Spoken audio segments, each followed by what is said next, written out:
Pergantian Rektor UIN Jakarta tentu menjadi berita yang hangat di kalangan sivitas akademika.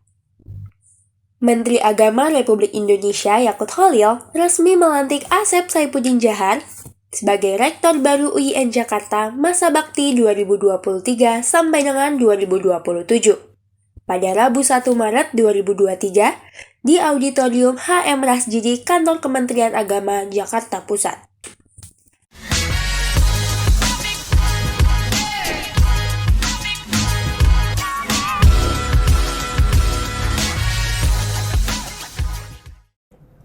Assalamualaikum warahmatullahi wabarakatuh.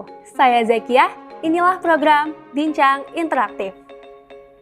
Pada 1 Maret 2023 lalu, Menteri Agama Republik Indonesia telah meresmikan Rektor baru UIN Jakarta periode 2023 sampai dengan 2027. Pada kali ini, saya sudah berada di Gedung Rektorat UIN Jakarta dan berkesempatan untuk berbincang interaktif bersama Profesor Asep Saifuddin Djahar. Assalamualaikum warahmatullahi wabarakatuh. Waalaikumsalam warahmatullahi wabarakatuh. Apa kabar hari ini Pak? Sehat pastinya ya? Alhamdulillah baik. Alhamdulillah baik. Nah, mungkin apa sih Pak dari yang sebelumnya Bapak Asep Saifuddin ini merupakan seorang profesor sosiologi hukum Islam dan juga direktur sekolah pasca sarjana UIN Jakarta, betul ya Pak? Ya. Nah, kira-kira apa sih Pak alasan Bapak untuk memantapkan hatinya hingga sekarang ini resmi menjadi seorang rektor? Ya, pertama terpanggil saya sebagai dosen yang memang juga beberapa saat pernah menjabat ya, dari wakil dekan 2014, dekan 2015 sampai 2019, ketua LPM Lembaga Penjaminan Mutu 2019 sampai 2020 sebagai direktur sekolah pasca sarjana. Dari pengalaman itulah yang mendorong dan juga memberi semangat saya untuk ikut terlibat dalam konteks pencalonan ya tadi kan, pencalonan. Karena saya punya agenda-agenda untuk bagaimana UIN bisa berkembang. Mungkin selanjutnya saya ingin membahas terkait regulasi nih ya Pak, tentang Peraturan Menteri Agama Nomor 68 Tahun 2015. Dalam peraturan tersebut itu menjelaskan beberapa tahap atau prosedur mulai dari tahap penjaringan, tahap pemberian pertimbangan, tahap penyeleksian, dan juga tahap penetapan dan pengangkatan seorang rektor. Mungkin dari tahap-tahap tersebut nih Pak, cukup banyak ya Pak prosedur dan juga prosesnya. Namun mungkin dari kalangan mahasiswa berpikir tentang tahapan tersebut ini cukup terbilang terburu-buru Pak dan juga tidak transparansi. Mungkin menurut Bapak bagaimana terkait hal tersebut dari pandangan mahasiswa? Kan ketika awal pencalonan itu kan ditawarkan atau ada open recruitment ya, dari UIN sendiri ya, dari UIN. Yang itu open recruitment itu kan penjaringan namanya kan, ya, penjaringan ini dari mana yang calon yang memenuhi syarat sehingga terkumpullah kalau tidak salah 17 orang kan. 17 orang masukkan ke namanya presentasi di Senat, disahkan oleh Senat. Dari 17 orang ini secara kualifikasi, persyaratan akademik, persyaratan jabatan, persyaratan pengalaman sudah memenuhi. Jadi bahasa kita ini sudah layak 17 ini. Tapi 17 ini yang layak tentu siapa di antara mereka yang lebih layak lagi. Jadi proses ini sangat transparan, artinya terbuka, dilakukan secara prosedur, dan akhirnya ya ternasib atau dinasib atau secara hierarkis, secara penilaian sudah mendapatkan juga ada ketentuan siapa yang lebih layak. Jadi ya saya mendapatkan amanah. Nah inilah amanah yang menjadi bagian melalui proses yang transparan. Nah, mungkin masih berhubungan dengan pemilihan rektor yang sudah resmi saat ini Pak. Pastinya Bapak memiliki program kerja ya Pak, yang diusung, yang diunggulkan ataupun kebijakan yang nantinya akan muncul di tengah sela-sela masa jabatan Bapak. Kira-kira apa aja sih Pak program kerja Bapak yang akan Bapak unggulkan untuk memenuhi kebutuhan mahasiswa ataupun untuk memajukan UIN Jakarta itu sendiri? Ya tentu program kerja itu saya turunkan dari visi besarnya dulu. UIN ini ke depan artinya di dalam kepemimpinan saya dan juga seterusnya akan dibuat seperti apa. Saya ingin mengembangkan bahwa bagaimana rekognisi global UIN dalam konteks keilmuan Islam, sains dan teknologi. Dalam konteks seperti apa ini diturunkan? Ya tentu diturunkan di dalam hal-hal apa program prioritas. Program prioritas saya untuk bisa menopang itu yang dilakukan tahun pertama, yaitu membenahi bagaimana IT yang sering kita hadapi problemnya. Dan yang selanjutnya adalah perbaikan tata ruang dan landscape, karena kampus kita sempit. Bagaimana dengan yang sempit ini itu punya aura, punya filosofi green campus dan ramah lingkungan.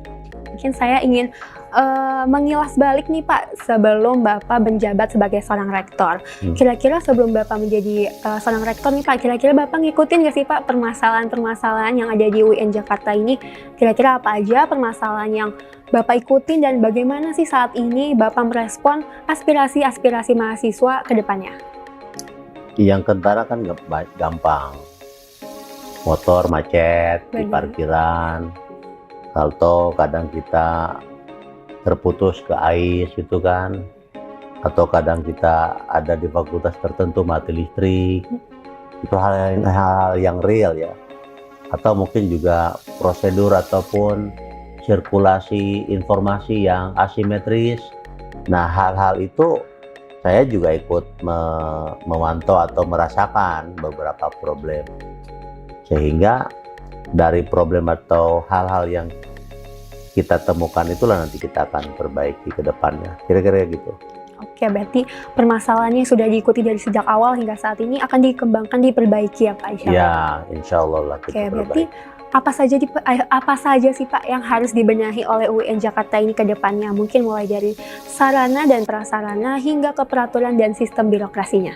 Pertama, ya kalau kita menyebut prasarana ya seperti sarana yang sekarang saya pikirkan misalnya masjid, student center, itu kan perlu dibenahi. Toilet kadang-kadang di bagian depan atau di tataran muka kurang baik, akan kita benahi. Jadi saya juga punya program namanya 100 days, first 100 days. Jadi 3 bulan pertama apa, 100 hari pertama apa, selalu di checking. Jadi 100 hari ini paling tidak sudah ada project ataupun program yang sudah sign untuk bisa perbaikan itu. Nah, mungkin ini adalah salah satu permasalahan krusial nih bagi mahasiswa UIN Jakarta saat ini. Nah, terkait mahasiswa ini sering banget mengeluhkan tentang UKT atau uang kuliah tunggal. Nah, menurut Bapak sendiri, bagaimana sih Pak fleksibilitas mekanisme UKT, mulai dari kemudahan alur pengajuan ataupun cicilan UKT, dan bagaimana cara menanggapi dan solusi untuk kedepannya? Ya, UKT ini kan memang dilakukan untuk memberikan keadilan ya. Keadilan bagi yang mampu ya memang bayar selayaknya. Bagi yang tidak ya memang kita harus subsidi dari yang layak tadi. Jadi UKT itu variasinya untuk memberikan keseimbangan bagi yang memang membutuhkan keadilan ataupun bantuan. Nah yang selanjutnya mengenai yang disebut apa tadi pengajuan atau apa, ya memang kita cek lagi ketika terjadi perlambatan di dalam proses perbaikan ataupun pengajuan. Nah, sehubungan dengan UKT pastinya tidak terlepas dengan yang namanya AIS ya. Mungkin dari Bapak sendiri apa sih solusi untuk menangani website AIS yang suka ngedown dan juga suka susah diakses, dan bagaimana cara Bapak bersinergi bersama Wakil Rektor Akademik terkait hal tersebut? Udah saya katakan tadi bahwa saya di awal saya program atau terpilih, pikiran saya kepada IT. AIS adalah salah satu bagian, dan sekarang udah berjalan, lagi berjalan untuk pembenahan di Pusdipanda. Kenapa? saya ingin memperbaiki secara total dari IT ini ataupun juga pusat pangkalan data ini. Kalau hanya salah satu bagian, sehingga ke depan pangkalan data ini bukan hanya sebagai teknisi, tapi juga menjadi research developer, human development untuk IT, untuk mereka yang dari sains dan teknologi, kemudian juga dari informasi dan teknologi, dan juga dari prodi-prodi yang ada di situ. Semoga hal itu akan cepat-cepat terwujud nantinya ya teman-teman. Oke, mungkin saya ingin meloncat ke pertanyaan yang awal nih Pak, terkait proses pemilihan rektor baru UIN Jakarta. Nah, seperti yang kita tahu, kalangan mahasiswa itu sangat luas ya, nggak cuma di kampus UIN 1, pasti ada juga kampus UIN 2 dan lain sebagainya. Hingga akhirnya berbagai muncul pandangan atau pendapat terkait pemilihan rektor ini. Hingga akhirnya tidak terlepas dari sebuah desas-desus nih Pak, yang katanya pemilihan rektor ini tanda kutip menggunakan uang tambahan. Nah, mungkin bagaimana cara Bapak menanggapi desas-desus tersebut? Apakah benar adanya ataupun sebaliknya mungkin?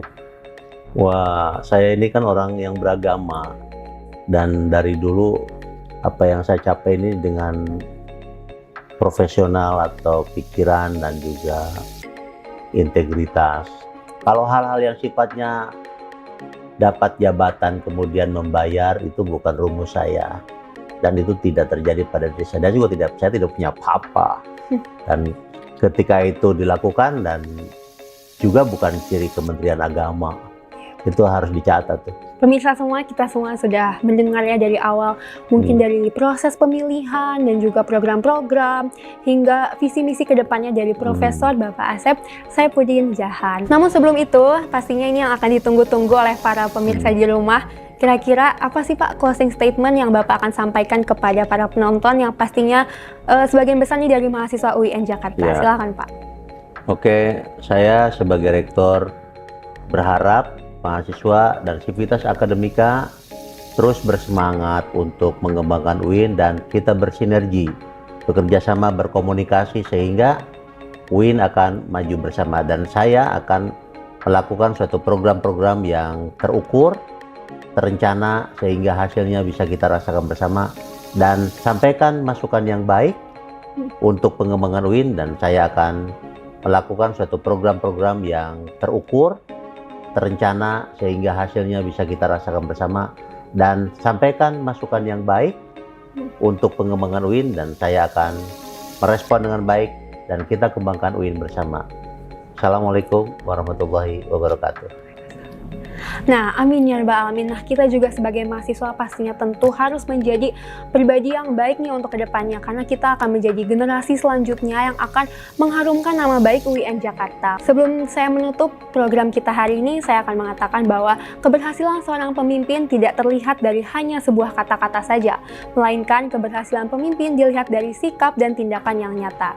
Nah, mungkin semoga kedepannya program dari Rektor UIN Jakarta ini dapat memberikan dampak yang nyata. Saya Zakiah, jangan lupa terus untuk tonton program Bincang Interaktif hanya di YouTube DNK TV.